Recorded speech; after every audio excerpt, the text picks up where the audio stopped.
विश्वास नहीं विचार की बात चाहिए, अंधश्रद्धा नहीं शंका की बात चाहिए, अनुमान नहीं अनुभव की बात चाहिए, और मानना नहीं जानने की बात चाहिए। और हमारा विद्वान लिखा, I keep 6 honest serving man, they taught me all I know. मैं कुछ नहीं जानता हूं और अपने पास 6 कर्तव्य परायण ईमानदार व्यक्ति को रखता हूं। जो कुछ भी मैंने सीखा है इन्होंने ही सिखाया है, और इनके नाम है, their names are what, why, who, when, where and how. इनके नाम है क्या, कौन, कहां, क्यों, कब और कैसे। ये मानव के अंदर ये शंका अगर हो जाए तो जीवन की गाड़ी गंतव्य पर पहुंच जाएगी। लेकिन आज लोग अंधश्रद्धा में सारे लोग घूम, श्रद्धा नहीं, अंधश्रद्धा। मैंने कहा कर्म कांड, जीने के लिए कर्म की आवश्यकता है। अगर जीना है, अगर भोजन मिलना है, वस्त्र मिलना है, घर में रहना है, बिछावन पर सोना है, गाड़ी पर चढ़ना है, तो इसके लिए तो कर्म की आवश्यकता है। आप बिजनेस करें, खेती करें, नौकरी करें, सिनेमा में रहें, सर्कस में रहें, क्रिकेट में रहें, पशुपालन करें, जीने के लिए। सदगुरु कबीर रात रात भर ताना बाना चलाकर कपड़ा बुनते थे। मोहम्मद साहब बकरी चराते थे, ईसा मसीह भेड़ी चराते थे, भगवान कृष्ण गाय चराते थे, विश्वकर्मा जी लकड़ी लोहा का काम करते थे, रैदास जी जूता टांकते थे, और सुपच भगत सूप डगरा बीनते थे। जीने के लिए कर्म की आवश्यकता है, सुख के लिए कर्म की आवश्यकता है, लेकिन शांति के लिए कर्म की कोई आवश्यकता। कर्म से शांति नहीं मिलती। देखते हैं आप, बहुत लोग धन कमाकर 5500 बीघा जमीन,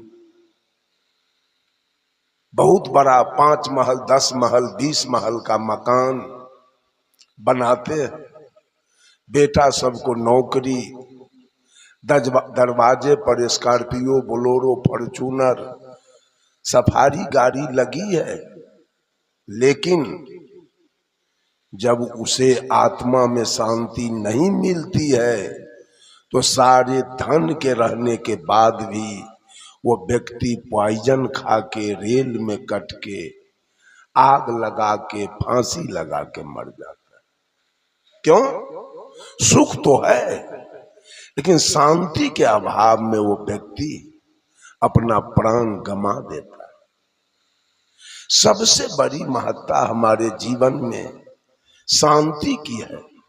आज पूरे दुनिया के हिंदू, मुसलमान, सिख, ईसाई, पारसी, यहूदी, औरत, मर्द, सबके सब कर्म कांड में भिड़े। ये गंगा, जमुना, कृष्णा, कावेरी, गोदावरी, ताप्ती, नर्मदा नदी में नहा लेना कोई ज्ञान कांड नहीं, ये कर्म कांड है। नहाने से मनुष्य को कोई ज्ञान हुआ नहीं, वो मुंह से गाली पड़ता है नहाने के बाद, जर्दा किमाम खाता है, बीड़ी सिगरेट पीता है, चाय पीता है, झूठ बोलता है, दलाली खाता है। रामायण, महाभारत, गीता पढ़ लेना कर्म कांड है। पढ़ने वाले भी दूध में पानी मिलाते हैं, आटा में चोकर मिलाते हैं, घी में डलडा मिलाते हैं। सत्यनारायण व्रत कथा या श्रीमद् भागवत कथा कह लेना, ये कर्म कांड है। पूरा दुनिया, बहुत सारे कबीरपंथी भी कर्म कांड में लगे हैं। कर्म से हमारे जीवन में शांति कभी नहीं आ सकती है। शांति के लिए तो आत्मज्ञान की आवश्यकता है। पूरा सब लोग लगे हैं कर्म कांड में।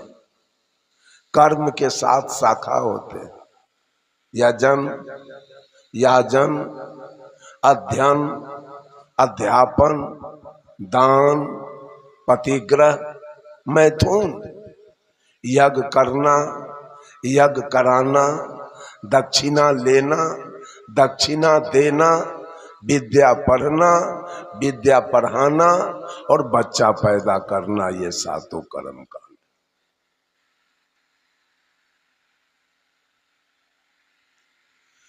बंधुओं, साहब कबीर बीजक से कहते हैं, सार शब्द से बाँची हो, मानहु इतवारा हो। आदि पुरुष एक वृक्ष है, निरंजन वाके डारा हो। तीर्देवा शाखा भय, पल्लव भय संसारा हो। ब्रह्मा वेद सही कियो, शिव जोग पसारा हो। विष्णु माया उत्पत्ति कियो, ये उर्ले व्यवहारा हो। 3 लोक 10 दिशा, जमरोकिन द्वारा हो। कीर भये सब जियरा, लिए 20 का चारा हो। ज्योति स्वरूपी हाकिमा, जिन अमल पसारा हो। कर्म के बंसी लाए के, पकड़ो जग सारा। ये कर्म की बंसी, सारे लोग उसी बंसी में फंस रहे। ये कर्म 3 गुण है, 3 रजोगुण, तमोगुण, सतोगुण। काम, क्रोध, लोभ, इंगला, पिंगला, सुख मना और गंगा, जमुना, सरस्वती। ये 3 गुण का घेरा है जीव के ऊपर। इसीलिए तो कबीर पंथ में 3 बंदगी हो रही है, और सारे पंथ में एक बार नमस्कार, नमस्ते, दंडौत, प्रणाम, सलाम, वालेकुम, जय हिंद, जय Bharat, Hariom, good morning, good evening, good night. लेकिन कबीर पंथ में जो 3 बार बंदगी हो रही है, इसका मेन कारण है कि हम 3 गुण के रस्सा से बंधे हुए हैं। यही 3 गुण है जीव के ऊपर।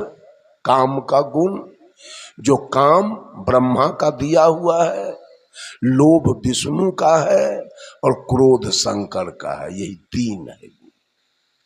यही काम, क्रोध, लोभ का जो हम लोगों के ऊपर छाप पड़ा है, इसी के फेर में हम कर्म कांड, ब्रह्मा जी का लाया हुआ कर्म कांड है। सुना आपने कहा, कर्म के बंसी लाए के, पकड़ो जग सारा। काल ने सदगुरु कबीर साहब से चैलेंज किया कि कबीर, कितने जीव को आप निकाल सकोगे, कितने को पार कर सकोगे। मैं ऐसा दुकानदारी चलाऊंगा, मैं ऐसा दुकान खोलूंगा कि सारे जीव हमारे दुकानदारी में चले आएंगे। चैलेंज किया और कहा, पाप पुण्य के करब पसारा, जे बाझे से जीव हमारा। पाप पुण्य हमरे से होई, लेखा हमार लिहे नहीं कोई। वो काल उस दिन था, आज नहीं है, सो बात नहीं है। वही काल ये मन के रूप में है। इतनी दुकानदारी चलाई जा रही है, सारे लोग उसी में जा जा करके फंस रहे हैं। किसी को बेटा चाहिए, किसी को बेटी चाहिए, किसी को पोता चाहिए, किसी को नाती चाहिए, किसी को नौकरी चाहिए, किसी को जमीन चाहिए, किसी को मकान चाहिए। ये लोभ की दुकानदारी। काल ने कैसा दुकानदारी खोला? लोभ का दुकानदारी खोला है, काम का दुकानदारी खोला है, और क्रोध का दुकानदारी खोला है। और इसी काल के दुकानदारी में सारे लोग फंस रहे। बंधुओं,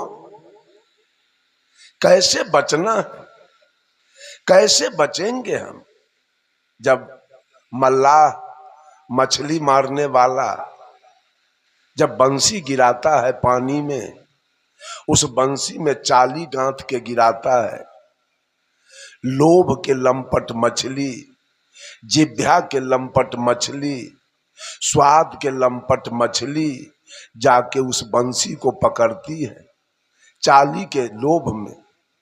और जो बंसी को पकड़ती है तो बंसी में वजन हुआ, ऊपर में एक लकड़ी बांध के रखता है। जब मछली बंसी को पकड़ लिया तो लकड़ी अप डाउन करने लगता है। वो बूझ गया मछली मारने वाला, जो मछली फंस गई है, सिग्नल मिल रहा है।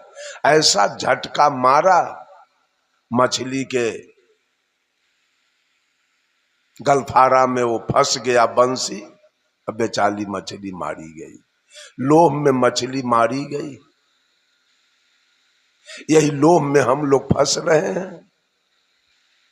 और साहब कबीर कहते हैं, और मुर्गा पोसने वाला मुर्गा का बच्चा जब देता है तालाब में, पोस पाल करता है खूब, और जब 2-4-5 किलो के मुर्गा हो गया, उस समय उसका ब्रह्मा का रूप रहता है। सृष्टि कर दिया मुर्गा के, बीच में पालन करता है, नाना प्रकार के चोकर चुन्नी विटामिन दे दे करके मुर्गा को पालन करता है। और अंत में जब 10-5 किलो के मुर्गा हो गया, ब्रह्मा का रूप पकड़ के सृष्टि किया, विष्णु का रूप पकड़ के पालन किया, और अंत में शंकर का रूप पकड़ के और सारे मुर्गा का संहार कर दिया। मछली पालने वाले भी वही करते हैं, यही 3 गुण में। साहब कबीर कहते हैं, रक्षक कला दिखाई के, वो मुर्गा वाला मुर्गा को रक्षक कला दिखाता है, सेवा का भाव दर्शाता है मुर्गा के प्रति। लेकिन अंत में क्या होता है? सारे मुर्गा का खात्मा वो कर देता है। शंकर के गुण में आया और सारे मुर्गा को जब्बा करा दिया। वही हाल मछली वाले का है। पहले तो मछली का जीरा तालाब में देता है एज ए ब्रह्मा, उसका पालन करता है एज ए विष्णु, और अंत में जब 10-5 किलो के मछली हो गई तो महाजाल गिरा के अब सारे मछली को खत्म कर देता है एज ए शंकर। 3 गुण में मछली गई और 3 गुण में मुर्गा चला गया, मर गया। यही 3 गुण में पूरे सृष्टि के लोग लगे हैं, काम में, लोभ में और क्रोध में। बंधुओं, माताओं, बहनों, ये 3 गुण छूटेगा तो नहीं, हटेगा तो नहीं, इसको कम किया जा सकता है। Plus minus equal to minus. मन है माइनस की ओर जाने वाला, और इस शरीर को अगर मन के साथ हम प्लस कराते हैं, जोड़ते हैं, तो ये मन तन को कहां ले जाएगा? माइनस में। इसका हड्डी तोड़वा देगा ये मन, इसको जेल में बंद करवा देगा, इसको फांसी पर लटकवा देगा। And minus equal to plus. मन जो घाटा की ओर जाने वाला है। साहब कबीर कहते हैं, चोर भरोसे साहू के वस्तु ले चुराए, पहले साहू को बांध लो कि चोरबा पे बद जाए। ये मन रूपी चोरबा जो भी योजना बनाता है उस शरीर रूपी साहू के बदौलत। साहब कबीर कहते हैं, पहले साहू को बांध लो, पहले शरीर पर कब्जा कर दो कि चोरबा पे बध जाए। तो ये मन रूपी चोर जाएगा कहाँ? जब शरीर जाएगा नहीं तो मन रूपी चोर जाएगा कहाँ? तो कहने का भाव कि सारे लोग कर्म कांड में लगे हैं। गीत गाना कोई ज्ञान कांड नहीं। बहुत गीत गाने वाले को मैं देखा है बीड़ी पीते हुए, बहुत गीत गाने वाले को मैं देखा शिखर खाते हुए, पराग खाते हुए। तो गीत गाने से मात्र ज्ञान नहीं होगा। नाल तबला बजा लेना, ऑर्गन बजा लेना कोई ज्ञान नहीं है, ये कर्म कांड है। बजाने वाले गांजा पीते हैं, दारू पी लेते हैं, तो ये ज्ञान कांड नहीं है, कर्म कांड है। सब लोग किसी देवी देवता का पूजा कर लेना ज्ञान कांड नहीं। पूजा करने के बाद लोग मछली खा लेते हैं, मांस खा लेते हैं, तो वहां ज्ञान नहीं, वहां कर्म कांड। सब लोग कर्म कांड में लगे हैं। कर्म के साथ शाखा मैंने बताया, कर्म का अंतिम परिणाम होगा। कर्म से मुक्ति नहीं होती है, कर्म से सुख शांति नहीं मिलती है, कर्म का परिणाम होता है। कर्म का परिणाम क्या होगा? किसी पशु पक्षी जाति में मादा होगी फूल, पशु या पक्षी या कीड़ा मकोड़ा, मादा होगी फूल और नर होगा फल। उस मादा जाति के गर्भ में इस जीव को जो कर्म कांड किया है, कर्म का परिणाम भुगतने के लिए उस मादा जाति के गर्भ में इस जीव को जाना पड़ेगा। अब वहां से शरीर लेके दुनिया में आना पड़ेगा और अपने कर्म का परिणाम इसी दुनिया में रह के भोगना पड़ेगा। कल्याण होने वाला नहीं, कर्म से कल्याण होने वाला नहीं है। ये ब्रह्मा का मार्ग है। सब लोग कर्म कांड में लगे हुए और कर्म कांड करके मुक्ति भी चाहते। और दूसरा है उपासना कांड। उपासना है विष्णु का मार्ग। सारे लोग उपासना में लगे हुए हैं, ध्यान धरते हैं, फास्टिंग करते हैं, भोजन छोड़ देते हैं, उपासना करते हैं। उपासना के 7 शाखाएं, सूर्य, शिव, शक्ति, गणपति, विष्णु, राम और कृष्ण, ये उपासना के 7 शाखा हैं। इनका भी लोग उपासना करते हैं, ध्यान पकड़ते हैं, भोजन छोड़ते हैं, पानी छोड़ते हैं, उपासना करते हैं। यहां भी स्वार्थ छिपी है, यहां भी कुछ मांगना है भगवान से। सारे लोग मांगने के। साहब कबीर कहते हैं, चाह गई चिंता गई, मनुआ बेपरवाह, जाको कुछ न चाहिए, सो है शहंशाह। एक भीख मांगने वाला, भिखमंगा, जिसका पूरा बदन नंगा है, डांड में एक फटा पुराना कपड़ा पहना है, नाखून इसका हाथ का बढ़ा है, पैर का नाखून बढ़ा है, मूंछ दाढ़ी केस अभद्र रूप से भरा है, इसमें धूल कण से भरा हुआ है। बेचारे का पैर नंगा है, पैर में कोई चप्पल जूता नहीं, पेट इसका भूख से पेट में सट गया। मंदिर के बाहर बैठकर एक पैसा मांग रहा है, ये बाबू एक पैसा दे दे, मैं कई एक रोज का भूखा हूं।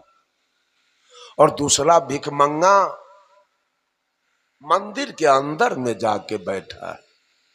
अंदर वाले भिखमंगे के शरीर पर 2 लाख का जेवर है, 10-20 हजार का कपड़ा है, वो अंदर बैठा है और ये भिखमंगा बाहर बैठा है।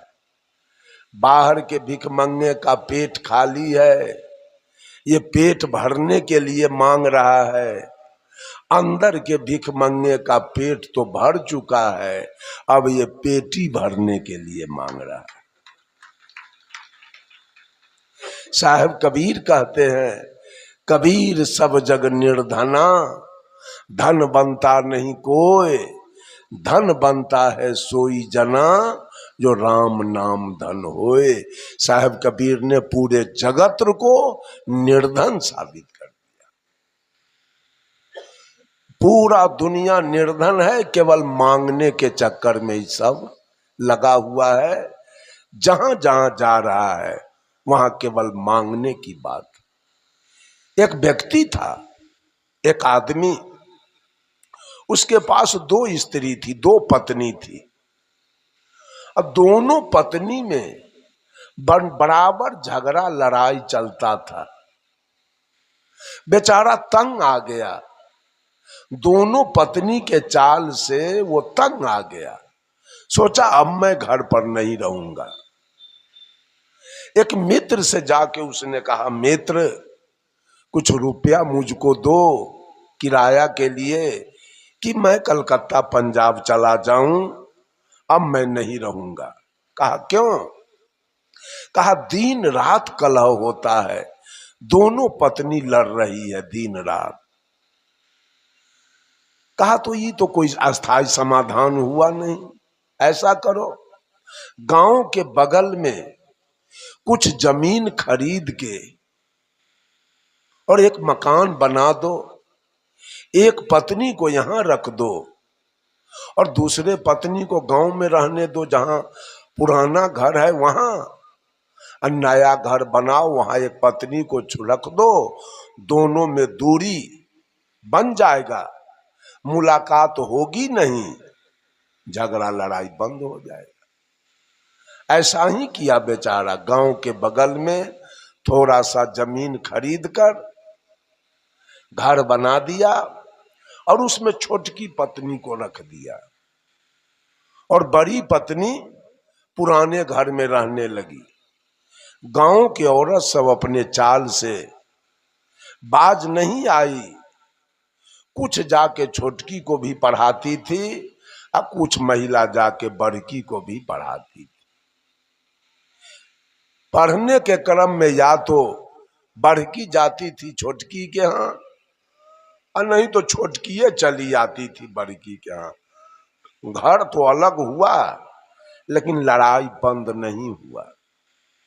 अब बेचारा सोचा अब मैं क्या करूं, अब तो घर भी अलग बना के देख लिया। कहा मित्र अब क्या करना है?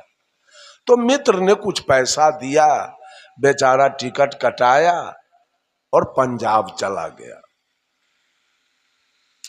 पंजाब गया, 12 बरस तक पंजाब में रह गया, वो आया नहीं। इसी तरह माघ महीना कल उतरा है, परसों माघ महीना उतर रहा था, अब फागुन का आगमन हो रहा था। 12 बरस बीतने के बाद इनकी बड़ी पत्नी पति के यहाँ चिट्ठी लिख रही है, पति देव आपके चरण कमलों में मेरे तरफ से सादर प्रणाम, आपके चरण की कृपा है तो मैं बिल्कुल सकुशल रहा करती हूँ। न भोजन का दुख है, न वस्त्र का दुख है, न कोई श्रृंगार के सामान का दुख है, वो आपके चरण की कृपा है। लेकिन 2 बातों का दुख मेरे जीवन में अवश्य है। वो पहला दुख है जब मैं दिन में सारा काम करने के बाद भोजन करने के लिए बैठती हूँ तो पति देव आपका याद आता है। मैं अभी भोजन कर रही हूँ और मेरे पति कल कारखाना से काम करके अभी भूखे प्यासे आए होंगे, तो मेरे पति को अभी भोजन बना के कौन दिया होगा।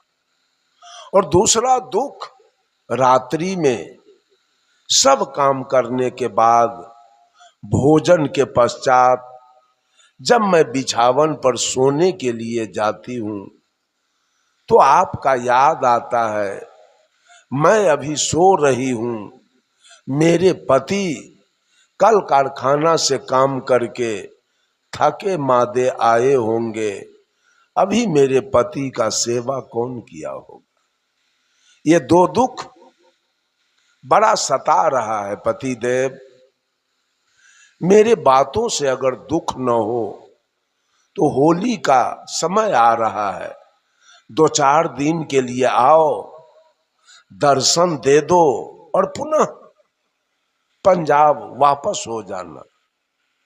चिट्ठी लिख के और लेटर बॉक्स में गिरा रही थी, गांव के कोई महिला देख लिया और इसके सौतीन को जाके कह दिया तुम्हारी सौतीन चिट्ठी लिखी है, ऐसा न हो कि होली का दिन है सारा सामान उसी के यहां आ जाए, तुम भी चिट्ठी लिखो।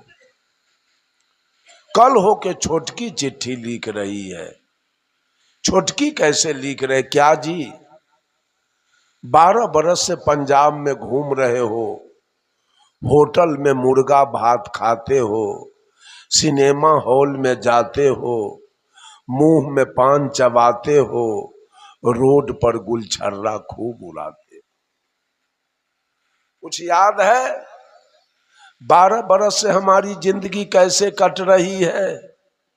याद रख लेना, आगे होली का दिन आ रहा है, उसमें आपको निश्चित रूप से आना है। और मैं चिट्ठी के अंदर एक सूची भेज रही हूं, मेरे लिए साड़ी, पेटीकोट, ब्लाउज, नथिया, बाली, लॉकेट, पायल, ऐना, कंघी, टिकुली, सेनूर, स्नो पाउडर, सारे श्रृंगार के सामान का नाम लिखती है, अंत में लिख रही है। याद रख लेना, इस सूची का सच्ची प्रतिलिपि मेरे पास रहेगा। जिस दिन सामान लेके आओगे मैं अपने सूची से मिलाऊंगी, एक भी सामान अगर कमी आया, एक भी सामान अगर डुप्लीकेट आया तो एक भी झाड़ू धरती पर नहीं गिरेगा। चिट्ठी लिख के गिरा दिया लेटर बॉक्स में, चिट्ठी गया पंजाब, इसके पति के हाथ में डाकिया जाके चिट्ठी दिया, बेचारा पढ़ा, उसको तो दीने में तरेगन दिखाई देने लगा। चिट्ठी पढ़कर डर के मारे डेरा से रुपया लिया, गया और दुकानदार को चिट्ठी दिखाया, कहा ठीक से पढ़ लीजिए, नीचे क्या लिखा है उस पर ध्यान दीजिए, ऐसा न हो कि ऐसा सामान न कहीं दे दिया आप कि सारा झाड़ू हमरा पीठे पर लगे, जरा सोच विचार के सामान दीजिए। दुकानदार A to Z सामान अच्छा दे दिया, एक भी कम नहीं दिया, पूरा दे दिया, पॉलीथीन में बंद करके सामान दिया। आया डेरा पर, उसको अटैची में रखा, टिकट कटाया, गाड़ी में बैठ गया। जहां घर था जहां वहां जाके उतरा, स्टेशन से 2-4 किलोमीटर की दूरी पर इसका घर था। 12 बजे दिन में स्टेशन पर उतरा, उस समय कोई रिक्शा, टमटम या कोई गाड़ी नहीं थी स्टेशन पर। बेचारा दोनों हाथ में अटैची लिया और पांव पैदल चल दिया। फागुन के महीने में कुछ गर्मी आ जाती है, पसीना पसीना, वजन था दोनों अटैची में, पसीना पसीना हो गया। जब गांव के निकट पहुंच रहा था, एक महिला गांव के इसे आते देख लिया, इसके बड़ी पत्नी को जाके कह दिया, देखो जी तुम्हारे पति पंजाब से चले आ रहे हैं। बड़की तो समर्पित है पति के साथ, वो दौड़ते हुए गई और पति को पैर छू के प्रणाम किया और दोनों हाथ से अटैची ले लिया। आगे आगे पति देव और पीछे पीछे वो आई, गई अपने घर पर। और ईमानदार कितनी है, अटैची दरवाजे पर रख दिया, घर में नहीं ले गई। सबसे पहले पति के लिए एक बिछावन किया, पति देव बैठ गए, थाली में जल लाई, पति देव का दोनों चरण पखार दिया, पोंछ दिया और पंखा लेके बैठ गई और पति से कुछ हाल चाल पूछने लगी।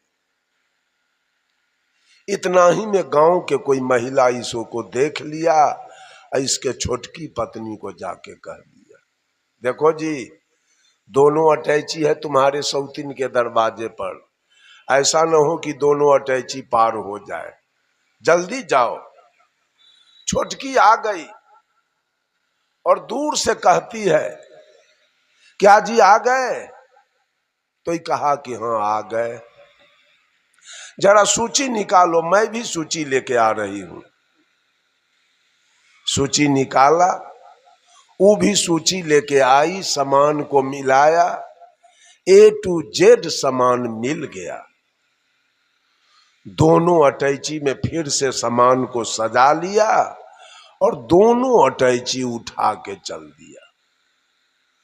जब छोटकी पत्नी दोनों अटैची उठा के चल दिया तो बड़की बेचारी खाली हाथ अपने आंगन की ओर चल दिया।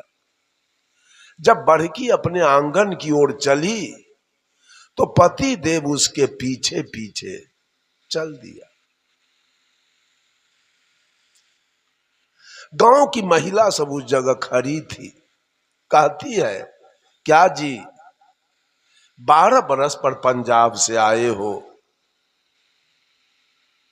और 2 पत्नी आपके पास है और 2 अटैची आपने लाया, तो वाजिब क्या था, 1 अटैची छोटकी को देना, 1 अटैची बड़की को देना। लेकिन इस होली के समय में आपने दोनों अटैची छोटकी को दे दिया और बड़की के साथ खाली हाथ जा रहे हो। पति ने जवाब दिया उस औरत से, कहा सुनो, ये जो हमारी छोटकी पत्नी है, इसको हमारे सामान से प्रेम है, तो सामान लेके ये जा रही है, और ये जो हमारी बड़की पत्नी है, इसको हमारे जान से प्रेम है, इसलिए जान इसके साथ जा रहा है। किसको क्या मिला? सामान बड़ा है कि पति बड़ा है? पति किसको मिला? बड़की को। और सामान किसको मिला? ये उपासना करने वाले लोग जीवन भर समान की भक्ति करते हैं, बेटा बेटी की भक्ति करते हैं, गाय भैंस की भक्ति करते हैं, नौकरी चाकरी की भक्ति करते हैं, जमीन मकान की भक्ति करते हैं, बीमारी हमारी की भक्ति करते हैं। यही भक्ति है क्या? यही कल्याण का मार्ग है क्या? जीवन भर उपासना करके और यही भौतिक वस्तु पाने के लिए, साहब कबीर कहते हैं, सपने सोया मानवा, ये सारा दुनिया सपना देख रहा है क्या? जब आदमी सपना में सोया रहता है तो देखता है कि हम हाथी पर चढ़े, भारत के प्रधानमंत्री हम हो गए, मुख्यमंत्री हो गए, 500 बीघा जमीन हमको हो गया। आँख खुलने के बाद रहता है क्या? आंख खुलने के बाद वो जमीन, वो मकान, वो पद, वो प्रतिष्ठा, वो नौकरी रहती है क्या? आंख खुला, सपना का। या हम सपना में देखते हैं कि मैं दरिद्र हो गया, मुझको डाकू ने मार दिया, मुझको सांप ने काट लिया, मुझको बाघ ने खा गया, या मुझको भूत ने मार दिया। मर गए क्या? नींद खुलने के बाद आप मरे होते हैं क्या? आपको सांप काट लिया होता है क्या? आपको बाघ खा गया होता है क्या? आपको डकैत मार दिया होता है क्या? आंख खोली, सपना खत्म। उसी तरह से आंख मूंदे, कहते हैं साहब संतो जागत नींद न कीजिए। सब लोग जो सपना देख रहे हैं, बेटा बेटी नाती पोता जमीन मकान और नौकरी चाकरी का, ये सपना है।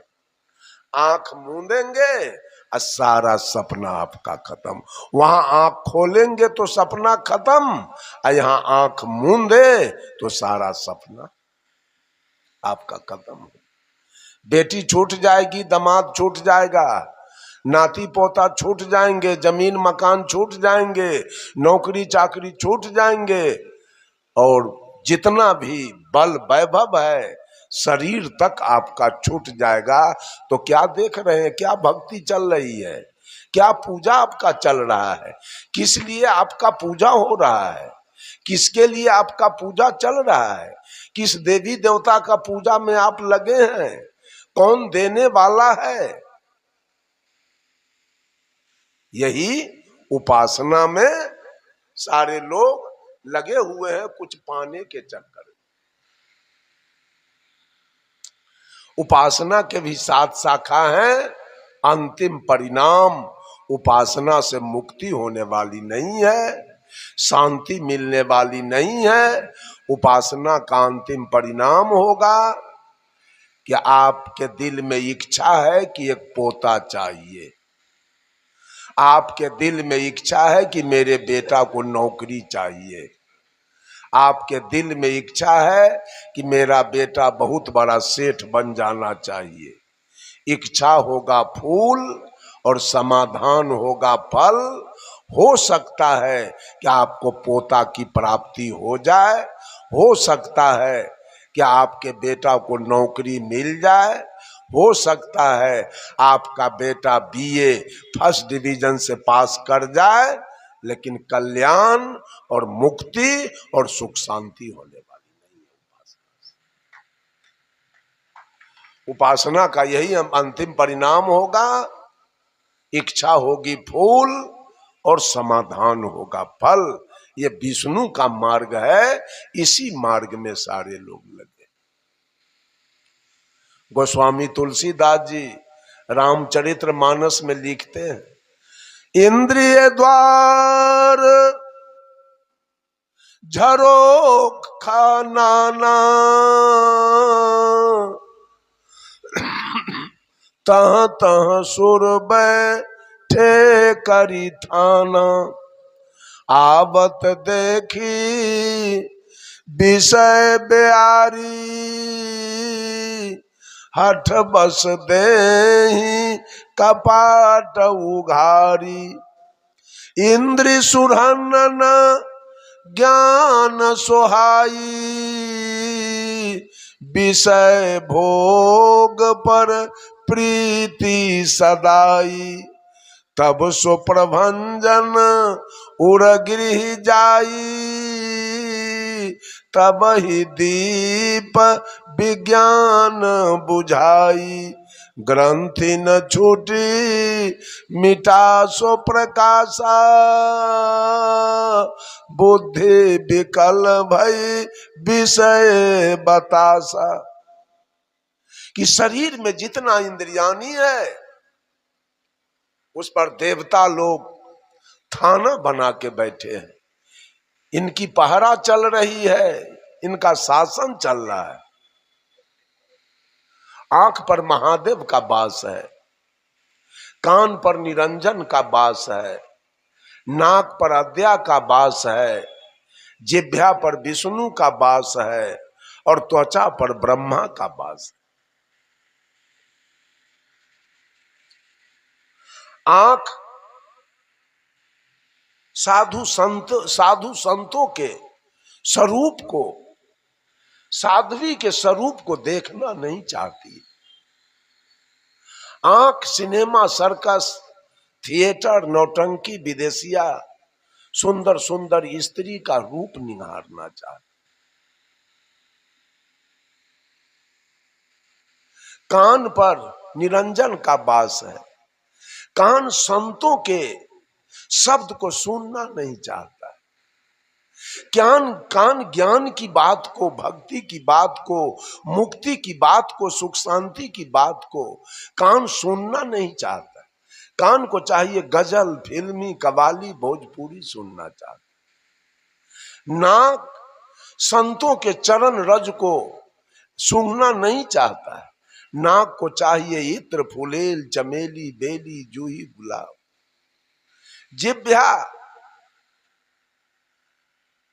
साग सब्जी, काजू, किशमिश, बादाम, मुनक्का, छुहारा खाना नहीं चाहता। इसको चाहिए तारी, दारू, मांस, मछली, मुर्गा, कबूतर, पान, बीड़ी, सिगरेट, सुपारी, जर्दा, किमाम, शिखर, पराग, चाय। और त्वचा को चाहिए विषय का आनंद। ये पांचों अपना अपना स्वाद चाहता है। यही पांचों की पूजा तो दुनिया के लोग कर रहे हैं, महादेव की पूजा करते हैं। अभी हम लोग बैठे हैं सत्संग में, हमारी दृष्टि है आपके तरफ और आपकी दृष्टि है मेरे तरफ, लेकिन अभी एक बहरूपिया इस बीच से निकल जाए तो आपकी और हमारी दृष्टि कहां जाएगी? यहां कहां ले जाएगा? सत्संग में रहने देगा?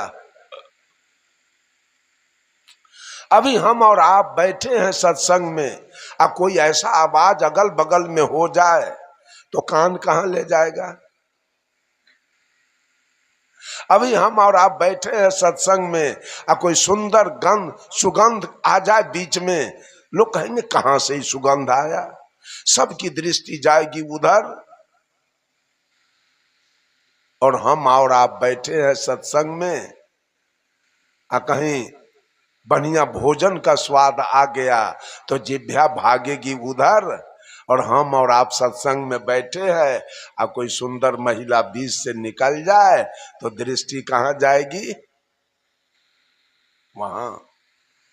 ये पांचों, इसी पांचों का भजन दुनिया के लोग करने में लगे।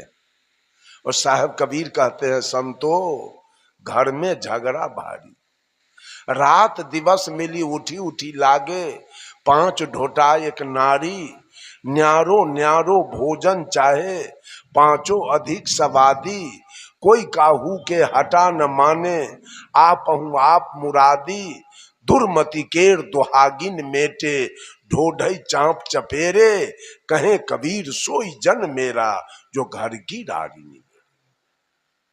हम लोग रार की पूजा करते हैं, निवेरा कहां है? हम लोग रार के पूजा में लगे। इन सारे देवी देवताओं का पूजा हम लोग करते हैं। दुनिया के लोग कहता है कि कबीरपंथी तो किसी को मानने के लिए तैयार नहीं। हम लोग किसको नहीं मानते हैं? क्या गोबर को मान ले, मिट्टी को मान ले, पानी को मान ले, धरती को मान ले, आसमान को मान ले कि यही भगवान है? यही मानना है? इसका नाम मानना है क्या? हम मानेंगे नहीं। हम किसी के बात को नहीं मानेंगे, हम गुरु के बातों को भी नहीं मानेंगे। हम गुरु के बात को जानेंगे। बहुत सारे गुरु लोग भी गलत मार्ग बताते हैं तो हम मान कैसे लेंगे? गुरु के विचार को हम मान कैसे लेंगे? हम गुरु के विचार को जानेंगे। बंधुओं, माताओं, बहनों, मानने वाले को साहब कबीर ने कहा है गुरु पशु, ये मनुष्य नहीं है, पशु है। गुरु ने जो कुछ कह दिया उसको मान लिया है, जाना नहीं। जानिए। मैंने कहा सारे लोग उपासना कांड में लगे हैं, अन्न छोड़ देते हैं उपासना के चलते, भोजन करना, पानी पीना बंद कर देते हैं। भोजन छोड़ने से, पानी पीने से जीव का कल्याण हो जाएगा, मुक्ति हो जाएगी, सतलोक हो जाएगा, वैकुंठ हो जाएगा, स्वर्ग में चले जाएंगे क्या? ये सब काल के बताया हुआ मार्ग है, सदगुरु कबीर का बताया हुआ मार्ग नहीं। सब लोग काल के मार्ग पर चल रहे हैं, बताए हुए मार्ग पर। कोई कर्म कांड में है तो कोई उपासना कांड में लगे। बहुत सारे लोग जोग कांड में है। महादेव जी का मार्ग है जोग मार्ग, जोग मार्ग में लगे हैं। जोग के साथ शाखा है लय जोग, लंबिका जोग, तारक जोग, असंख जोग, अनुमानसिक जोग, हठ जोग और राज जोग। पूरे दुनिया के लोग जोग मार्ग में लगे हैं। कोई प्राण को ब्रह्मांड पर चढ़ा रहा है, कोई नेति धोती करके आंत साफ कर रहा है, कोई शूल शयन कर रहा है, कांटा पर सो रहा है, कोई अगहन पूस में जाड़ के दिन में जल शयन कर रहा है, कोई जेठ के गर्मी में पंचाग्नि कर रहा है, कोई भादों में अरण्य निवास कर रहा है, कोई मौनी बाबा बना है, कोई थरेसरी बाबा बना है, कोई निर्जली है, कोई दिगंबरी है, कोई खाकी है, कोई नीराहारी है, कोई दूधाहारी है, कोई पत्र पुष्पाहारी। इससे मुक्ति होती है क्या? इससे जीवन में सुख शांति आती है क्या? इससे मोक्ष होता है क्या? इससे सतलोक होता है क्या? जोग करने से? जोग मार्ग गलत नहीं। साहब कबीर ने भी जोग मार्ग का चर्चा किया है, लेकिन साहब कबीर का जोग मार्ग क्या है? मैंने एक भजन में पढ़ा था, लेकिन भजन कोई गा रहे तो उसमें सुना, जोगाबे कोई जोगिया जोग जति,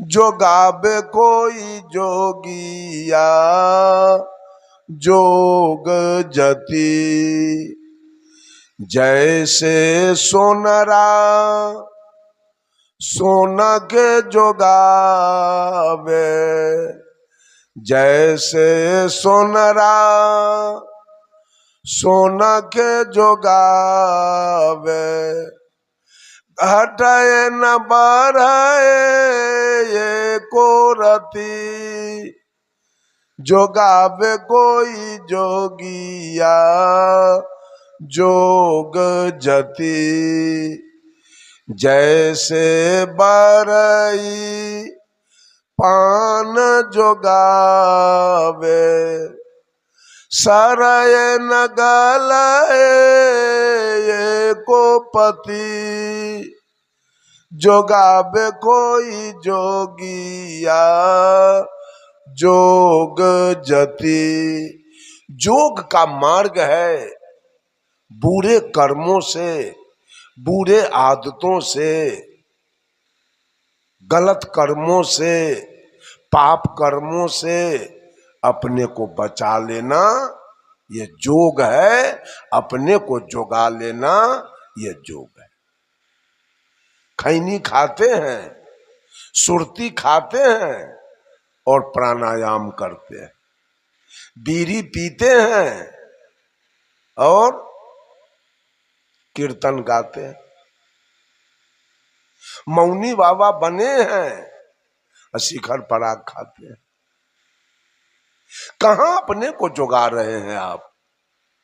अपने को तो आप बीड़ी पीते, खैनी खाते, शिखर खाते, गांजा पीते हैं, तारी दारू पीते हैं, वासना में फंसाते हैं। आप अपने को बच कहां रहे हैं? अब पूरे देह में कोई राख लगा ले, पूरे देह में राख लगा ले तो जोग हो गया क्या? प्राण को ब्रह्मांड पर चढ़ा ले तो इससे मुक्ति हो जाएगी क्या? केस दाढ़ी जटा बढ़ा ले तो इससे मुक्ति हो जाएगी क्या? लंबा चंदन खींच ले, जिसे भैंसी देखे तब भड़क जाए, तो ये जोग हो गया क्या?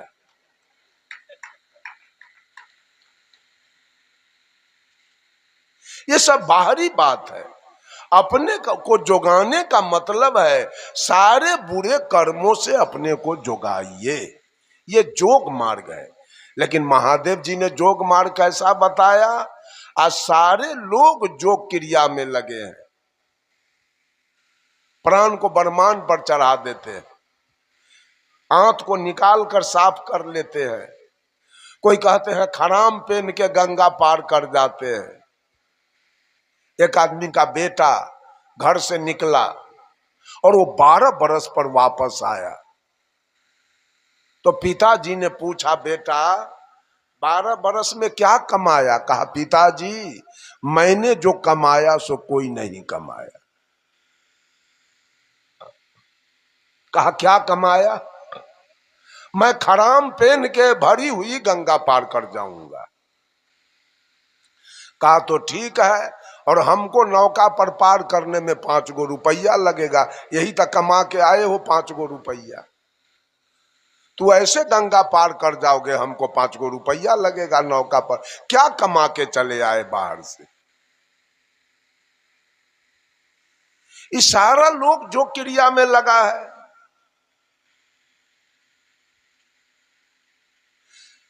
साहब कबीर कहते हैं, कह सदगुरु कबीर बिना कोई कहा न शब्द ठिकाने का, कोई लीला 24 अवतारन का, कोई कहता तीर्थ कराने का, कोई देवल कोई देह देहरा, कोई कहता भक्ति कराने का, कोई कहता कुछ न करना रसना राम रटाने का, कह सदगुरु कबीर बिना कोई कहा न शब्द ठिकाने। कोई 24 अवतार की पूजा बता दिया, इन भगवानों का पूजा करो तुम्हारी मुक्ति हो जाएगी। भगवान का 10 मुख अवतार बताया है और 14 उप अवतार बताया है। 10 भगवान कैबिनेट स्तर के हैं और 14 भगवान स्टेट स्तर के हैं। जो 10 भगवान का मुख अवतार हुआ, वह पहला अवतार मत्स्य अवतार है, मछली रूप में भगवान मछली रूप में आए और शंखासुर राक्षस को वध किया और वेद को प्रकाश किया। दूसरे भगवान कछुआ रूप में आए जो नरकासुर को वध किया और समुद्र मंथन के द्वारा 14 रत्न निकाला। तीसरे भगवान बराह रूप में यानी सुगर रूप में आए, हिरणाक्ष राक्षस को वध किया और विष्ठा में छिपी हुई धरती को बाहर निकाला। चौथे भगवान नरसिंह रूप में आए जो प्रहलाद को रक्षा किया, हिरण्यकश्यप का कलेजा फाड़ दिया। पांचवें भगवान 52 रूप में आए जो राजा बलि से छल किया और 3 डेग जमीन के नाम पर 1 लात में पताल को भेज दिया। छठे भगवान परशुराम रूप में आए जो 21 बार धरती को निक्षत्रिय किया, अंत में पिता के आदेश से माता का गर्दन काट लिया। 7वें भगवान राम रूप में आए जो श्वेत बांध रामेश्वर बांध कर पार उतर कर पूरे रावण के खानदान को मार के गिराया।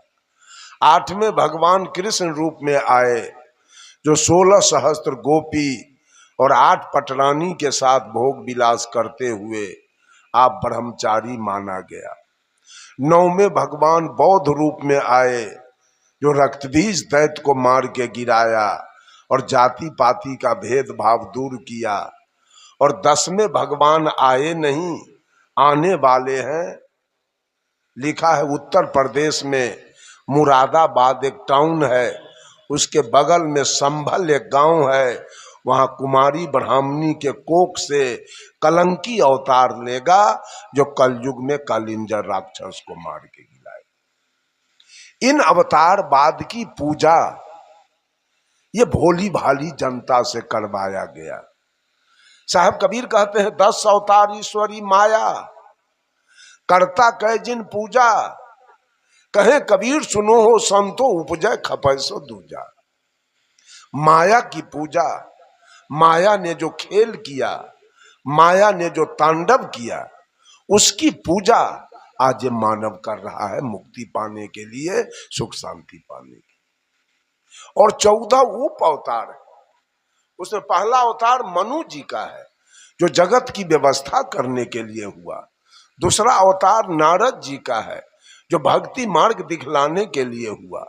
तीसरा अवतार विष्णु संतोषी का है जो विवेक करने के लिए हुआ। चौथा अवतार हंस सनकादिक का है जो सदा 5 वर्ष के बाल्यावस्था में रहने के लिए हुआ। पांचवा अवतार विश्व मोहिनी है जो दैत्यों से अमृत लेने के लिए क्षीर सागर में हुआ। छठा अवतार कपिल जी का है जो देवहूति और करदम ऋषि के मेल से हुआ और सांग शास्त्र बनाया। सातवां अवतार वेद व्यास का है जिन्होंने वेद को विभक्त करके 18 पुराण बनाया। आठवां अवतार दातात्रेय का है जिन्होंने 24 गुरु करके संसार को उपदेश दिया। जब तक हृदय में शांति न मिले निरंतर गुरु की खोज करनी चाहिए। नौवां अवतार राजा पृथु का है जिन्होंने पृथ्वी को गौ बना के दूहा और औषधि निकाला। 10वां अवतार है गरीब का है जो मधुकैटभ दैत्य को मार के गिराया। 11वां अवतार नारायण जी का है जो धर्म भारजा से तप करने के लिए हुआ। 12वां अवतार सनकादिक का है जो विचार करने के लिए हुआ। 13वां अवतार धनवंतरी का है जो रोग नाश करने के लिए हुआ। 14वां अवतार यज्ञमय इंद्र की कन्या से यज्ञ करने के लिए हुआ। ये सारे दुनिया के हिंदू समाज इसी 24 माया ने जो तांडव किया उसी तांडव की पूजा, इसी 24 अवतार की पूजा करने में सारे लोग। कोई लीला 24 अवतारन का, कोई कहता तीर्थ, कोई तीर्थ में गए मुक्ति पाने के लिए, कोई कहता तीर्थ कराने का, कोई देवल, कोई पीपल पूजा, कोई कहता भक्ति कराने का, कोई कहता कुछ न करना रसना राम रट का, कुछ नहीं, केवल राम के नाम का जाप करो तुम्हारी मुक्ति हो जाएगी। कोई पीर बने, फकीर बने, कोई किया मुरीद निशाने का, कोई 30 रोजा निमाज गुजारे लहूत मलकूत मुकामे का, कोई हजफ हकीकत हिकमत को, कोई कहा शब्द फरमाने का, कहा सदगुरु कबीर बिना, कोई कहा न शब्द ठिकाने का, कोई अमर औलिया पीर पैगंबर गौस कुतुब कहवाने का, कोई मलंग कोई बने कलंदर भेष किया सब खाने का, खुद खुदा के मरम न जाने पाए न नाम निशाने का, कह सदगुरु कबीर बिना, कोई कहा न शब्द ठिकाने का, कोई अर्पण कोई तर्पण पूजा संध्या पाठ कराने का, कोई गोबर सीला माटी पत्थर प्रतिमा धातु बनाने का, कोई धूप दीप ले आरती साजे घंटा शंख बजाने का, कह सदगुरु कबीर बिना, कोई कहा न शब्द ठिकाने का, कोई पीर बने फकीर नहीं, कोई नेती धोती हाथ पखारे उल्टा पवन चढ़ाने का, कोई खट चक्र को भेदे त्रिकुटी में ध्यान लगाने का, कोई अजपा कोई अनहद झिलमिल शब्द वहां नहीं जाने का, कह सदगुरु कबीर बिना, कोई कहा न शब्द ठिकाने का, कोई 7 सूरत कोई 7 कमल कोई 7 शून्य तक जाने का, कोई रंकार ओहंकार निरंजन सोहं शक्ति जमाने का, कोई क्षर कोई अक्षर कोई निअक्षर सुख मन में ध्यान लगाने का, कह सदगुरु कबीर बिना, कोई कहा न शब्द ठिकाने का, वाल्मीकि रामायण भाखा, राम लखन अवतारे का, सूरदास सुख सागर उपजा, करता नंद कुमारे का, कोई काली कोई दुर्गा पूजा, भैंसा भेड़ कटाने का, कह सदगुरु कबीर बिना, कोई कहा न शब्द ठिकाने का। जब दिल बैठा संतोष तख्त पर, मिट गया आप पाने का, आप मेट के आप हुआ तो रहा न कुछ कहाने का, यहाँ वहाँ मैं तय और न दूजा, केवल शब्द ठहराने का, मजहब की बात कबीर बखाने, हट गया मत संसारे का, कह सदगुरु कबीर बिना, कोई कहा न शब्द ठिकाने। किसने कहा कल्याण की बात, किसने कहा ठिकाने की बात, किसने कहा मुक्ति की बात, किसने कहा सुख शांति की बात। सब लोगों ने बात कही है, लेकिन सबसे ऊपर हिंदी के प्रकांड विद्वान डॉक्टर हजारी प्रसाद द्विवेदी जी ने लिखा, हाथी के पांव में सबके पांव। जैसे हाथी सड़क पर जा रहा है और हाथी के पैर का पद चिन्ह उग गया, उस पर दुनिया के किसी भी जानवर का अगर पैर रखा जाए तो हाथी के पैर से बाहर वो नहीं हो सके। इस तरह से कबीर के वाणी से, कबीर के ज्ञान से बाहर इस दुनिया के अंदर किसी का ज्ञान, किसी का विचार नहीं है। बंधुओं, आज लोग जोग कांड में लगे हैं, कुछ तो कर्म कांड में लगे हैं, कुछ तो उपासना कांड में लगे हैं। कर्म कांड ब्रह्मा का मार्ग है, उपासना कांड विष्णु का मार्ग है, और जोग कांड महादेव जी का मार्ग है। सब लोग जल चढ़ाने के लिए जाते हैं भोला बाबा के बैजनाथ धाम, जोग करते हैं। जोग से मुक्ति नहीं होगी, जोग से सुख शांति नहीं होगी, जोग से मोक्ष नहीं होगा। जोग का अंतिम परिणाम होगा और इस जीव को परिणाम भोगना पड़ेगा। जोग का परिणाम क्या होगा? समाधि होगा फूल और सिद्धि होगी फल। समाधि में जाइए, कुछ तंत्र मंत्र सीख लीजिए। मदारी लोग भी देखिए खेला दिखा के अपने बाल बच्चा को पाल लेता है। उस तरह से आप भी कुछ तंत्र मंत्र जोग सिद्धि कीजिए और कहीं जाके झाड़ फूड़ ओझा वैद्य वाला काम कीजिए और पैसा कमाइए और उससे बाल बच्चे को पोसिए पालिए। मुक्ति और सुख शांति नहीं हो सकती, इससे कल्याण नहीं होगा। चौथा है ज्ञान मार्ग। सारे ऋषि महर्षि ने ज्ञान मार्ग लोगों को दिया है। ज्ञान मार्ग क्या है? मांस नहीं खाना, मछली नहीं खाना, तारी दारू नहीं पीना, गांजा भांग नहीं पीना, पराई स्त्री गमन नहीं करना, दूध में पानी नहीं मिलाना, आटा में चोकर नहीं मिलाना, घी में डलडा नहीं मिलाना, किसी को गाली नहीं देना। ये सब ज्ञान मार्ग।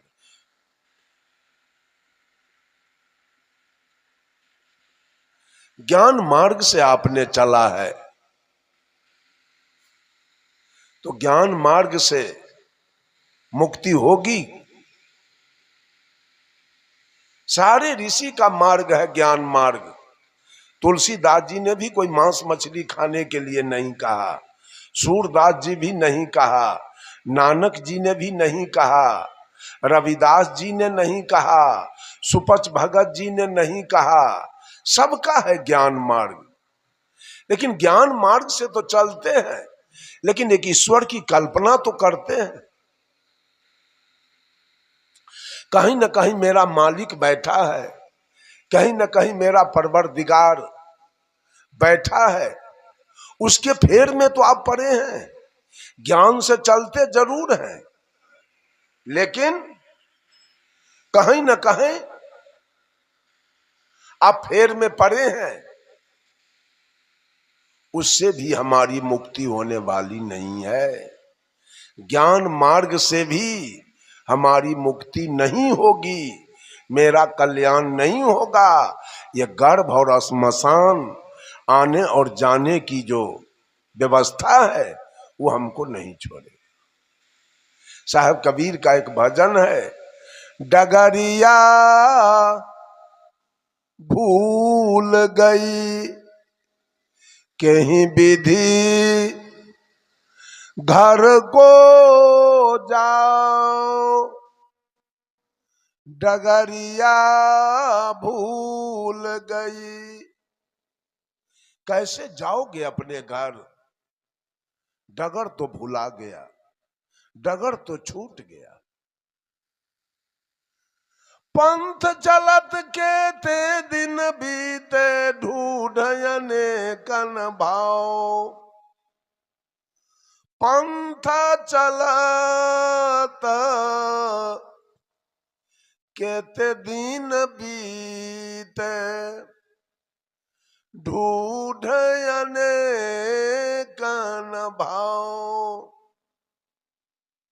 नाना कर्म करत मन हारे जो मृग जल को धाओ, डगरिया भूल गई कहीं विधि घर को जाओ, डगरिया भूल गई। डगर क्या है हमारा? अपने घर जाने का। वो डगर भुला गया, यही पकड़ा गया कर्म का मार्ग, पकड़ाया उपासना का मार्ग, पकड़ा दिया गुरु लोगों ने योग का मार्ग। कहा पंथ चलत के ते दिन बीते, गर्भ और श्मशान ये दोनों जगह शरीर पकड़ते और छोड़ते, शरीर पकड़ते और छोड़ते युग बीत गया, लेकिन मैं जहां से आया आज तक हमारी वापसी नहीं हुई। यही गर्भ श्मशान के चक्कर में हम आज तक लगे रह गए। शरीर बार बार पकड़ना, विभिन्न जोनी का शरीर पकड़ना और शरीर छोड़ देना, शरीर पकड़ना और शरीर छोड़ देना, यही मेरा डगर बना रहा। कहा पंथ चलत के ते दिन बीते, ये रास्ता चलते चलते गर्भ और श्मशान का रास्ता तय करते करते युग बीत गया। ढूंढ अनेकन भाव, और मैं भी रास्ता खोजते रह गया। रामानंदी बने कि कबीरपंथी बने, कि आर्य समाज में जाएं कि आनंद मार्ग में जाएं, कि गायत्री परिवार में जाएं, कि बाल जुगेश्वर में जाएं, कि सतपाल जी में जाएं, कि सदा फलदेव जी में जाएं, कि बाबा जय गुरुदेव में जाएं। आज तक मनुष्य रास्ता खोज रहा है। सदगुरु कबीर कहते पंथ चलत के ते दिन बीते ढूंढ अनेकन भाव, नाना कर्म करत मन हारे। नाना प्रकार के कर्म, कुकर्म और सुकर्म तीनों करते करते अंत में यह मन हार गया है, अंत में रो रहा है। मरने के समय आंख से आंसू गिर रही, सारा कुछ करने के बाद। नाना कर्म करत मन हारे, उदाहरण देते हैं साहब कबीर। आज हम लोग मैट्रिक में पढ़े थे इस उदाहरण को। मैट्रिक में पढ़ाई हुआ, मृग तृष्णा जिसे मरीचिका भी कहते हैं। जब जेठ के महीने में सारे नदी नाला कुआं तालाब सूख जाते हैं, पानी कहीं नहीं है। जेठ की दोपहरी 12 बजे दिन प्यास से विचलित होकर वो मिर्गा जब जंगल से निकलता है तो मिर्गा की दृष्टि जेठ के दोपहरी पर चमकते हुए रेता बालू पर पड़ता है। जेठ की दोपहरी में वो बालू रेता चकमक चकमक चकमक चकमक करने लगता है।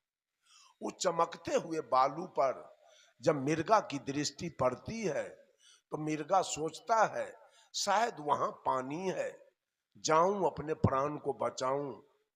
मिर्गा दौड़ के वहां जाता है। वहां गया तो क्या मिला? बालू। वहां कोई पानी नहीं। मिर्गा वहां जाकर पश्चाताप करता है, अब मैं क्या करूं। फिर मिर्गा अपने दृष्टि को आगे बढ़ाता है। आगे के चमकते हुए बालू पर जब मिर्गा की दृष्टि जाती है, मिर्गा वहां दौड़ के जाता है। वहां पानी दिखाई दे रहा है, वहां जाके अपने प्राण को बचाऊं। मिर्गा दौड़ के वहां गया, वहां भी केवल बालू है। मिर्गा गया और वहां अपने प्राण को तज देता है। वैसे ही दुनिया के लोग नाना प्रकार के तीर्थ स्थानों में भगवान को खोजते खोजते, दौड़ लगाते लगाते मिर्गा के तरह दौड़ते दौड़ते दिग्भ्रमित होकर अंत में अपने प्राण, अपना शरीर छोड़ देते हैं। जैसे मिर्गा बालू के चकमकाहट को पानी समझ तक कर दौड़ते दौड़ते अपना प्राण अंत में तज दिया, वैसे मानव भी भगवान देवी दुर्गा के पाने के फेर में दौड़ते दौड़ते, पूजते पूजते अंत में अपना देह छोड़ देता है, रोते रोते मर जाता है। साहब कबीर कहते हैं, अरे वेद पढ़ी पढ़ी पंडित हारे, चतुर न पाबहि ठाऊं। जही पूछो सो नाम बतावे, नाही दिखावे गाँव डगरिया भूल गई। कहते हैं वेद पढ़ी पढ़ी पंडित हारे।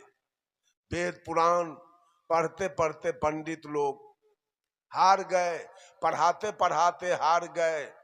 इनका तो आदत अपने ठीक नहीं है, अपना चाल चलन। पंडित लोग अपने मछली भात खा लेते हैं, मांस भात खा लेते हैं, दारू तारी पीते हैं, बीड़ी सिगरेट पीते हैं, जर्दा की माम खाते हैं। जजमान को कैसे सतलोक ले जाएंगे और बैकुंठ ले जाएंगे और स्वर्ग में ले जाएंगे? बंधुओं, ये झूठ है। स्वर्ग की कल्पना झूठ है, बैकुंठ की कल्पना झूठ है, सतलोक की कल्पना झूठ है। सदगुरु कबीर कहते, नर तू पार उतर कहां जई हो। अरे जाना कहां चाहते हो? नर तू पार उतर कहां जई हो। आगे पंथी पंथ ना कोई, कूच मकान न पई हो। कहे कबीर सुनो भाई साधो, जहां के पद तहीं ठहरई। जाना कहां चाहते हो? कहां स्वर्ग है, कहां सतलोक है, कहां बैकुंठ है जहां जाना चाहते हो? वेद पढ़ी पढ़ी पंडित हारे, चतुर न पावहीं ठाऊं। ये चालाक हैं, ये ठग हैं, ये पैसा केवल ठगना चाहते हैं। इनको तो अपना ठाव मिलवे नहीं करेगा, जगत को कैसे ही भेज देंगे। अंत में साहब कबीर कहते हैं, यही पूछो सो नाम बतावे। जितने लोगों से मैंने पूछा वो सारे लोग नाम की चर्चा करते हैं। नाम दान ले लो, नाम दान ले लो, नाम दान ले लो, तुम्हारी मुक्ति हो जाएगी, तुम्हारे जीवन में सुख शांति हो जाएगी। ये गांव क्या है? बाजार है, बोरसी। मान लीजिए कि हम जानते हैं शीतल दास या शीतल साहेब हमको पता है, या सीता बहन जी आयोजक है, उनका नाम मैं जान गया, लेकिन न हमको पता है दुर्ग और न हमको पता है बोरसी। तो हम सीता बहन जी के यहाँ आ जाएंगे क्या? नाम से केवल बिहार से आ जाएंगे, मिल जाएगी। तो नाम के पीछे गांव होना अनिवार्य है। तो नाम की चर्चा तो सब गुरु लोगों ने किया, अब गांव की चर्चा किसने किया है? अब बिना गांव का नाम वाला आदमी मिलेगा नहीं, क्योंकि उस नाम का बहुत लोग होगा। तो कैसे हम उस आदमी से मिल सकेंगे? साहब कबीर कहते हैं, जही पूछो सो नाम बतावे, ना ही दिखावे गांव।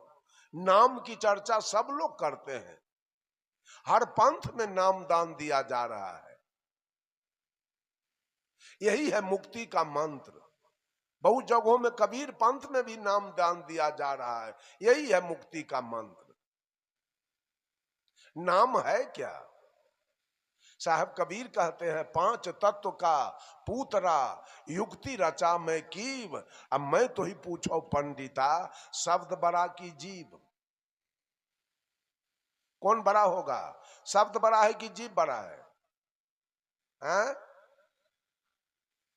तो शब्द से बीजक में साहब कबीर कहते हैं, शब्द हमारा, शब्द हमारा, तू शब्द का। शब्द हमारा कहने का मतलब, शब्द आया कहां से? शब्द की उत्पत्ति कहां से है? हैं? हाँ, सारे शब्द, जितना कोर्स का किताब है, elementary, mathematics, geometry, history, geography, economics, civics, physics, chemistry, Hindi, Sanskrit, या वेद, पुराण, उपनिषद, स्मृति, रामायण, महाभारत, गीता, सुखसागर, कुरान, पुराण, बाइबिल, ये सारे किसने लिखा? मानव ने लिखा। किसकी बात लिखी गई? तो मानव की आत्मा की बात लिखी गई। साहब कबीर कहते हैं, शब्द हमारा गुलाम है, शब्द हमारा, और तू शब्द का। और ये दुनिया वाला शब्द का गुलाम बन गया। शब्द हमारा, तू शब्द का। इसकी चर्चा मैं कल करूंगा विस्तार रूप से, शब्द की चर्चा। ये सारे लोग शब्द जाप करने में भिड़े हुए हैं। जही पूछो सो नाम बतावे, ना ही दिखावे गांव डगरिया भूल गई। अंत में सदगुरु कबीर कहते हैं, भर्म के पंथ पड़ा जग सारा, कुशल कतहु नहीं पाओ। नहीं, कहे कबीर सुनो भाई साधो, भर्म के पंथ पड़ा जग सारा, कुशल कतहु नहीं पाओ। कहे कबीर सुनो भाई साधो, छोड़ भरम घर आओ डगरिया भूल गई। केवल भर्म को छोड़ना है और अपने घर वापस आना है। कोई हैरानी नहीं, कोई खर्च नहीं। छोड़ भरम घर आओ, जिस घर से गए हो उस घर आना चाहते हो तो केवल भर्म को छोड़ दो और अपने घर वापस आ जाओ। कहने का मतलब, अगर ज्ञान मार्ग से आप चलते हैं तो अंतिम परिणाम, इसका भी परिणाम आपको भोगना पड़ेगा, इससे भी मुक्ति नहीं होगी। ज्ञान मार्ग का अंतिम परिणाम होगा, स्त्री होगी फूल और पुरुष होगा फल। तब तो आपको मां के गर्भ में जाना पड़ेगा 9 महीना के लिए। यही अंतिम परिणाम, मानव जोनी फिर आपको मिल जाएगा। ज्ञान मार्ग से चले, मुक्ति नहीं होगी, कल्याण नहीं होगा। स्त्री फूल होगी किसी पेड़ में, पहले फूल लगता है तब फल, वो फूल होगी। अब वहीं से हम लोग निकले हैं, उसी फल से ही फल निकला है। स्त्री फूल होगी और पुरुष फल होगा, लेकिन 9 महीना के गर्भ में जाके उल्टा टंगाना होगा, पैर ऊपर, मुंह कान नाक नीचे, कोई हवा प्यार वहां मिलेगा नहीं, ये दंड सहना होगा। फर्क है कि मनुष्य का जोनी फिर दोबारा मिल जाए। ज्ञान मार्ग। पांचवा है आत्मज्ञान मार्ग। आत्मज्ञान मार्ग से आपका आना जाना बंद हो जाएगा। इसके भी 7 शाखा हैं, सत्य, दया, धैर्य, शील, विचार, ज्ञान, वैराग। 7 शाखा है आत्मज्ञान के। आत्मज्ञान का मतलब है कि मांस तो आप नहीं खाते हैं, मछली तो नहीं खाते हैं, चोरी दलाली तो नहीं करते हैं, लेकिन पत्नी को गाली देते हैं, पत्नी को मारते हैं, सांड भैंसा खेत में जाए उसको भाला मारते हैं, कुत्ता को मार देते हैं, सांप को मार देते हैं बिना काम के। यह आत्मज्ञान है आपके पास? सबसे बड़ा है आत्मज्ञान। आत्मज्ञान अगर आपके पास नहीं है तो कल्याण होना मुश्किल है। आपने जो गाली दिया पत्नी के, तो आपको ये अंदाज है कि आपके पत्नी में रहने वाला कौन है और आप में रहने वाला कौन है? आपके गाय में रहने वाला कौन है और आप में रहने वाला कौन है? कुत्ता में रहने वाला कौन है और आप में रहने वाला कौन है? आपके मम्मी में रहने वाला कौन है और आप में रहने वाला कौन है? ये ज्ञान जब तक मनुष्य को नहीं होगा। जब भगवान राम बाली को मारे थे तो बाली की पत्नी थी तारा। तारा अपने दुल्हा को गोद में लेके विलाप कर रही थी, रो रही थी। तो भगवान राम ने तारा से पूछा, तारा बिकल देखी रघुराया, दिन्ही ज्ञान हर लिन्ही माया। भगवान राम ने तारा से पूछा, तारा तू क्यों रो रही है? तो तारा कहती है, प्रभु मैं पति के वियोग में रो रही हूं। तो भगवान राम ने पूछा, छित जल पावक गगन समीरा, पंच रचित हो अधम शरीरा, प्रगट सोतन आगे सोया, जीवनीत तुम काहे के रोया। तारा, जो पंच तत्व से बना हुआ, तत्व चारे माने गए हैं लेकिन आकाश को लोग मान लेते हैं। जिस पंच तत्व से बना हुआ शरीर, जिस शरीर से तुम्हारा विवाह हुआ, जो पंच तत्व से बना हुआ शरीर था, जिस शरीर से तुम्हारा विवाह हुआ, जो शरीर तुम्हारा दुल्हा था, जिस शरीर से तुमने सुख लिया, वो शरीर, वो दुल्हा आज भी तेरे गोद में पड़ा है। तुम रोती हो क्यों? दुल्हा तो तुम्हारे गोद में। तो तारा कहती है, प्रभु दुल्हा मेरे गोद में है लेकिन एक शब्द बोलता नहीं। तो भगवान राम ने कहा, तारा ये बोलबा नित है, अजर है, अमर है, अखंड है, अभेद है, अगम है, अगोचर है, अजाति है, अजन्मा है और अनामी है। ये बोलने वाला तेरा दुल्हा नहीं था। ये बोलने वाला न किसी का दुल्हा है न किसी की दुल्हन है, नहीं किसी का दादा है नहीं किसी का पोता है, नहीं किसी का नाना है न किसी की नानी है, नहीं किसी का मौसा है न किसी की मौसी है, नहीं किसी का भैया है न किसी की भाभी है। भैया होता है देह और भाभी होती है देह। मर्द वाला देह होता है भैया, औरत वाली देह होती है भाभी। मर्द वाला देह होता है पति, औरत वाली देह होती है पत्नी। मर्द वाला देह होता है दादा, औरत वाली देह होती है दादी। अब बोलने वाला तो जो दादा में वही दादी में, जो नाना में वही नानी में, जो पति में वही पत्नी में, जो गाय में वही भैंस में, और जो कुत्ता में वही गिदड़। ये है आत्मज्ञान। साहब कबीर, ये आत्मज्ञान मानव को जिस दिन हो गया कि हर घट में रहने वाला वही परमात्मा की सत्ता है, हर घट में रहने वाला वही परमात्मा की सत्ता है। किसको मारना चाहते हैं? किसको गाली देना चाहते हैं? किसको ठग देना चाहते हैं?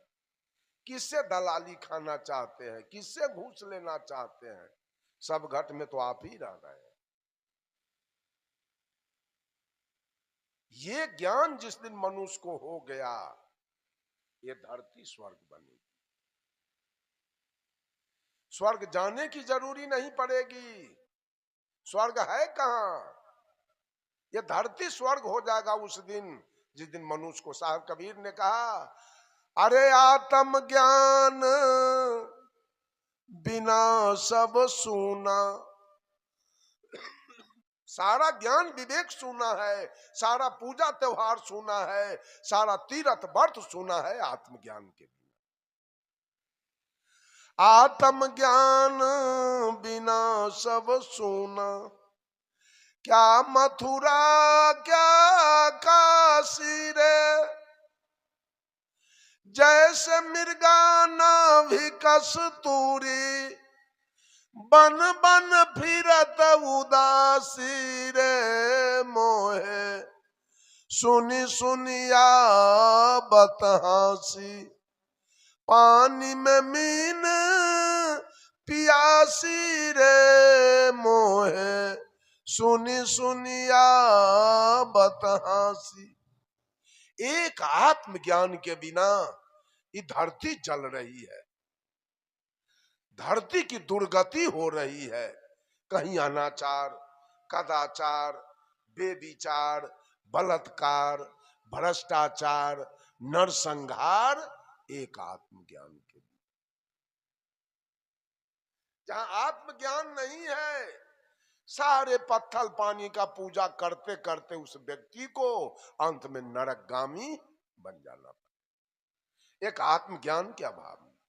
अगर आत्मज्ञान है तो आप समझेंगे मेरे पिता में वही सत्ता है जो मुझ में है, मेरी माँ में वही सत्ता है जो मुझ में है, मेरी पत्नी में वही सत्ता है जो मुझ में है, मेरे बेटा बेटी में वही सत्ता है जो मुझ में है, मेरे गाय भैंस में वही सत्ता है जो मुझ में है।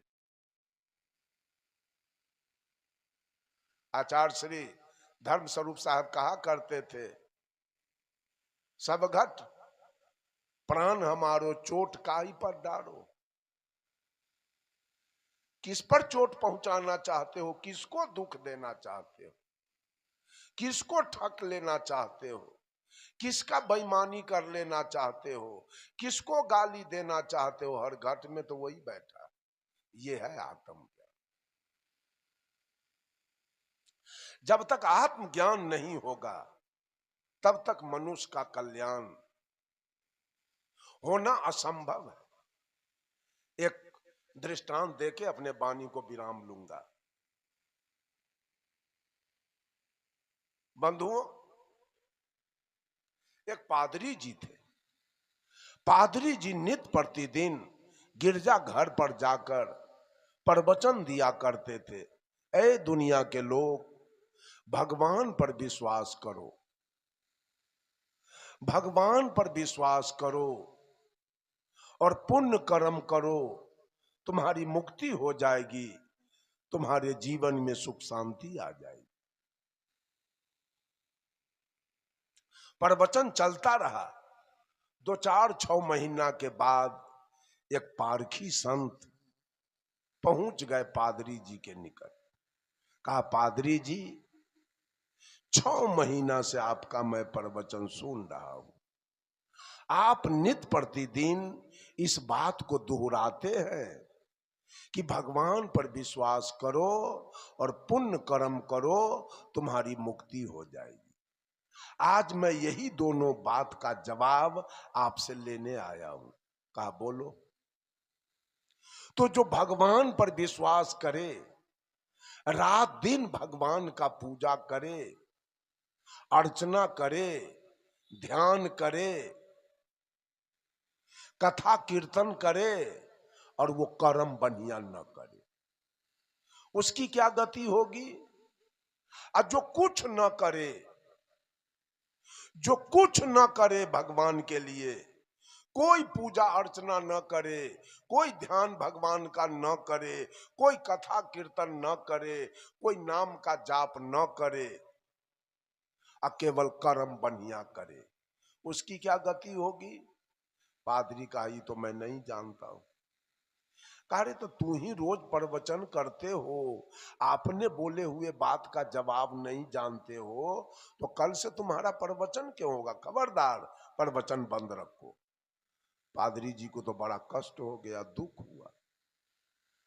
उस साधु से कहा, साधु जी 2 दिन का छुट्टी हमको दीजिए आप, और बूझ विचार के आपको हम जवाब दे देंगे। साधु जी ने कहा 2 दिन नहीं, मैं आपको 5 दिन का छुट्टी दिया, जाइए और बूझ विचार के जवाब दीजिए।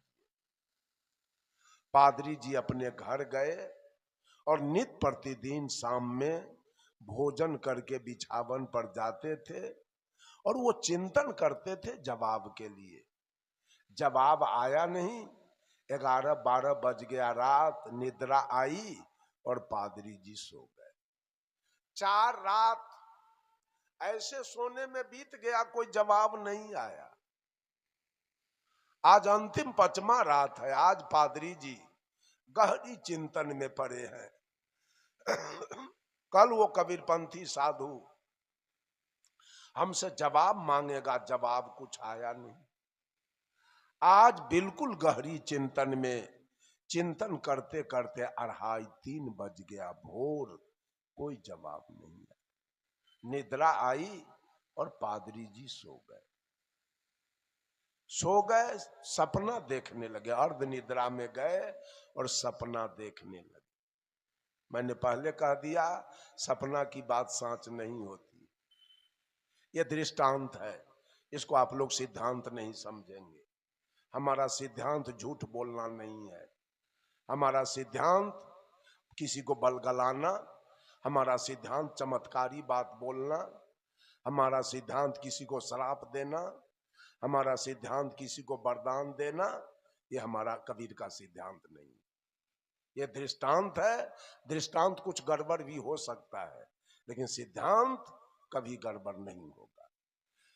सपना में पादरी जी की मृत्यु हो गई, और जब मृत्यु हुई तो जमराज आया। जमराज कहा, पादरी जी अब आप तैयार हो जाइए चलने के लिए, आपकी बारी आ गई। पादरी जी ने जमराज से पूछा, हमको कहां ले चलिएगा? तो जमराज कहा, आपको मैं स्वर्ग ले चलूंगा। पादरी जी के मन में तो खुशहाली आई, कहा ठीक है, अब 5 मिनट में आ जाइए, तब तक मैं तैयार हो जाता हूं। 5 मिनट में जमराज महोदय आए। पादरी जी से कहा, पादरी जी अब चलिए, समय हो गया। पादरी जी ने कहा, एक बात आपसे और जानना है। कहा जल्दी पूछिए। कहा स्वर्ग की विशेषता कुछ हमको बता दीजिए। जमराज ने कहा, पादरी जी स्वर्ग में कभी रात्रि नहीं होती है, 24 घंटा दिन प्रकाश एकदम। स्वर्ग के लोग भात रोटी साग सब्जी नहीं खाते हैं, पेड़ा रसगुल्ला काजू किशमिश मुनक्का। स्वर्ग के लोग झोपड़ी मरैया एस्बेस्टस टीन के चदरा में नहीं रहते हैं, 10-20 महल के एयर कंडीशन मकान। स्वर्ग में कहीं सेवरी मीरा अनुसुईया का भजन होता है, स्वर्ग में कहीं बुद्ध महावीर कबीर का प्रवचन होता है, स्वर्ग में कहीं सुंदर सुंदर फूल के बगीचे मिलेंगे, स्वर्ग में कहीं कहीं सुंदर सुंदर फल के लाल पीले फल मिलेंगे। ये विशेषता है स्वर्ग की। पादरी का मन तो गदगद हो गया, कहा चलिए अब जमराज पादरी जा रहे हैं स्वर्ग में। जब स्वर्ग के निकट पहुंचते हैं तो रात अंधेरी है, चारों तरफ झोपड़ी खपरा एस्बेस्टस टीन के चदरा का घर है, चारों तरफ लोग साग रोटी अलुआ सुथनी जनेरा मरुआ ज्वार बाजरा की रोटी लेके झक मार रहे हैं। कहीं सेवरी मीरा अनुसुईया का भजन नहीं है, कहीं बुद्ध महावीर कबीर का प्रवचन नहीं है, कहीं सुंदर फूल के बगीचे नहीं है, कहीं सुंदर फल के बगीचे नहीं है। पादरी ने कहा जमराज से, कितना झूठ बोलते हो आप। कहा स्वर्ग ले चलेंगे, यही आपका स्वर्ग है। कहा एक काम कीजिए, आपका स्वर्ग तो मैं देख लिया, अब जरा सा हमको नरक तो दिखाइए, नरक किधर है? जमराज ने कहा नरक देखोगे क्या? कहा जी चलो। नरक में गए तो नरक में जाते से देख रहे हैं बिल्कुल प्रकाश है, दिन है, और चारों तरफ 10-20 महल का एयर कंडीशन मकान चल रहा। चारों तरफ लोग पेड़ा, रसगुल्ला, काजू, किशमिश खा रहे हैं। कहीं सेवरी मीरा अनुसुईया का भजन हो रहा है, कहीं बुद्ध महावीर कबीर का प्रवचन चल रहा है, कहीं सुंदर सुंदर फूल के बगीचे हैं, कहीं सुंदर सुंदर फल के बगीचे हैं। पादरी ने कहा जमराज से, कितना झूठ बोलते हो आप, जिसको आपने स्वर्ग कहा था वो नरक से बदतर है, और जिसको आपने नरक कहा वो स्वर्ग से बढ़कर है, ऐसा क्यों? तो जमराज ने जवाब दिया, ए पादरी जी, आपके जैसे लोग जो जीवन भर भगवान पर विश्वास किया, रात दिन भगवान का पूजा किया, कर्म एक भी बढ़िया नहीं किया, वे सारे लोग आकर ईश्वर को नरक बना के रखे। आज तो वही हाल है। मंदिर जाने वाले को देखिए तो मांस खाते हैं, मछली खाते हैं, मिलावटबाजी करते हैं, झूठ बोलते हैं, डंटी मारते हैं, घूस खाते हैं, यही तो चल रहा है। और सारा पाप कटाने के लिए मंदिर चले जाते। का ये सारे लोग आकर ईश्वर को नरक बनाया है।